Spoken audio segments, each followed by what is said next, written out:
അവർ മനുഷ്യരല്ലെന്നും ആ കണ്ടക്ടറുടെയും ഡ്രൈവറുടെയും ജീവൻ എങ്ങനെയെങ്കിലും രക്ഷിക്കണമെന്ന് അവർ പോലീസിനോട് പറഞ്ഞു. പക്ഷെ ഇവർ പറയുന്ന കാര്യങ്ങളൊന്നും തന്നെ അവർ വിശ്വസിച്ചിരുന്നില്ല. എങ്കിലും അന്വേഷിക്കാമെന്ന് പറഞ്ഞ് ആ കോൾ അവിടെ അവസാനിപ്പിച്ചു.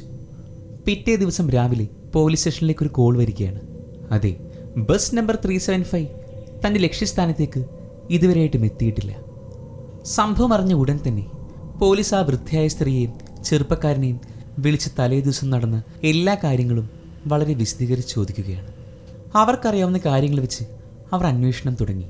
എങ്കിലും ബസ്സിൻ്റെ ഒരു തുമ്പ് പോലും അവർക്ക് ആർക്കും തന്നെ കണ്ടുപിടിക്കാൻ സാധിച്ചിരുന്നില്ല.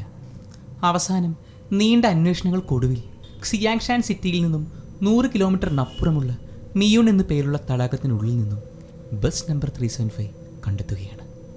ഇതിൻ്റെ ഫുൾ വീഡിയോ നമ്മുടെ ചാനലിൽ അപ്ലോഡ് ചെയ്തിട്ടുണ്ട്. അപ്പോൾ thank you so much for watching.